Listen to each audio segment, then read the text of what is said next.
Impeachment are winning 2020. Mueller's Russian investigation should be a non-factor. AP Shutterstock. When it comes to President Donald Trump, a Democratic staffer on the Hill summed him up this way: "Don't overanalyze him. And don't underestimate him." We were talking about the "what's next" scenario following avoiding a government shutdown, a Senate vote on funding, and Trump declaring a national emergency along the border. For those working for the president, the national emergency invariably involves stress and worry. It's the eye rolls, shrugs, whispers, and sighs that give it away. People who support the president are tired of him and this stupid wall nobody wants. Those at a safe distance who love his policies and even his odd nature may still cheer wildly and attack reporters indiscriminately, but those closer to ground zero have had enough of the fireworks. It's the national emergency scam, the lack of transparency on his annual checkup, the lack of public accountability, and the lack of decision-making. But more than all of that, if you ask anyone who claims to like the president, it's about the tweets. Everyone is tired of the president tweeting. Donald Trump, despite whatever is said publicly about the man, has privately worn out his welcome.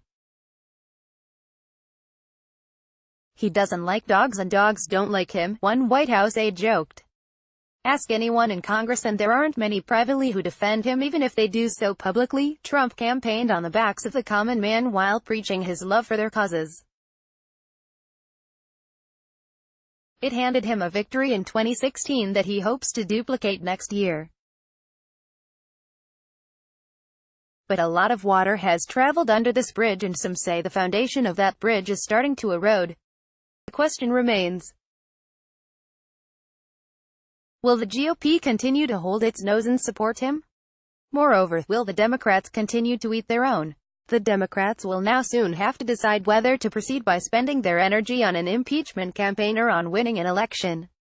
Can they do both? In this maelstrom of recent political activity, the Mueller investigation and Senate Intelligence Committee's report now become political chips to be played in the perennial D.C. poker game, as if the Mueller investigation never was anything else. Does Mueller hold back the final report until just before the campaign season gets started in earnest? Does he wait until after the convention? After the next election? Will the report be released to the public?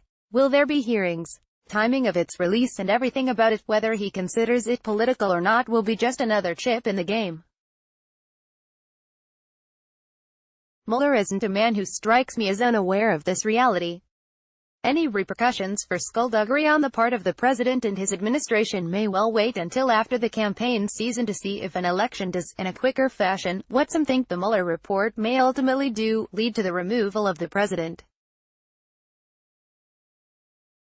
True, the Senate recently concluded there was no collusion between the president and the Russians, but the Senate report raised more questions than actually provided answers, and election season is quickly upon us.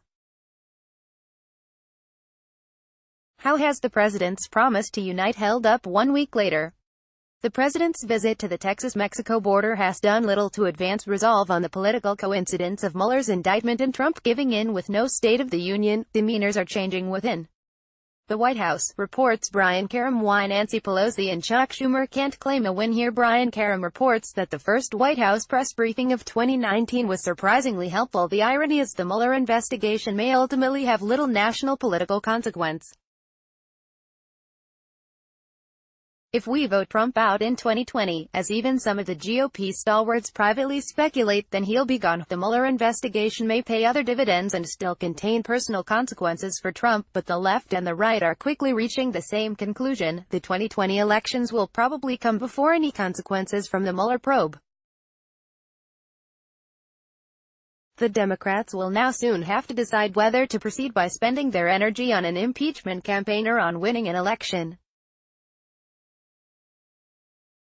Can they do both? How will voters react to one or both simultaneous possibilities? Democrats may not want to waste energy impeaching Trump when the cleanest method of removal is through the electoral process.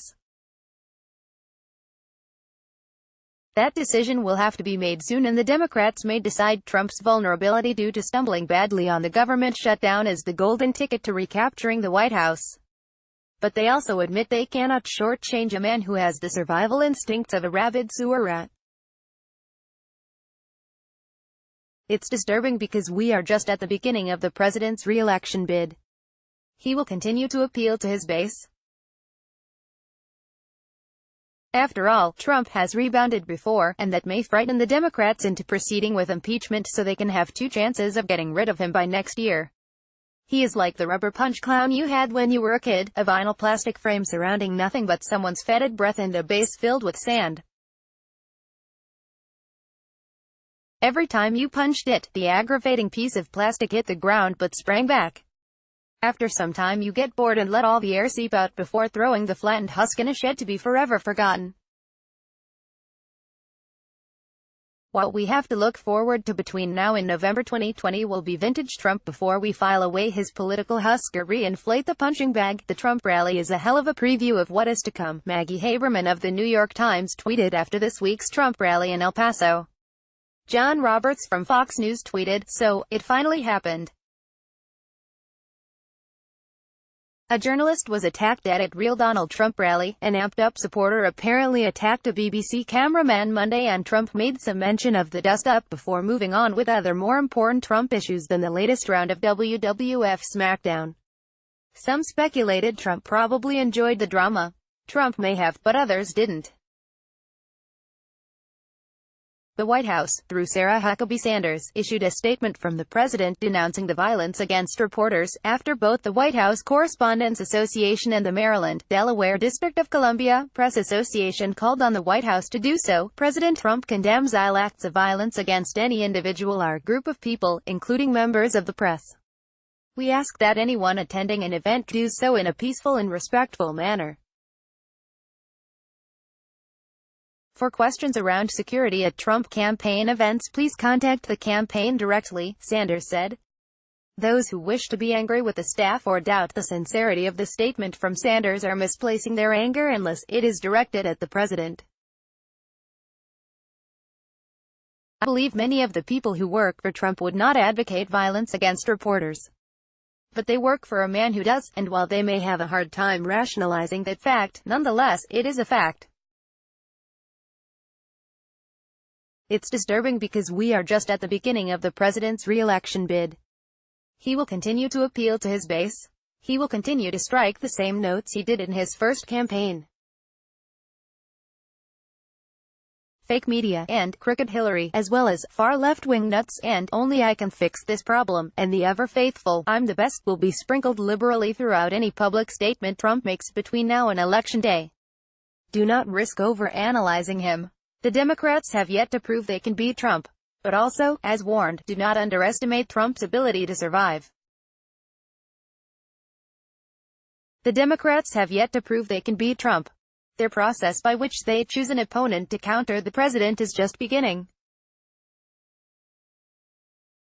The Democrats are as fractured as always, since their big tent includes voters who used to be Republicans, conservatives, moderates, liberals and the Bernie bros. In 2016 they couldn't come together to vanquish Trump.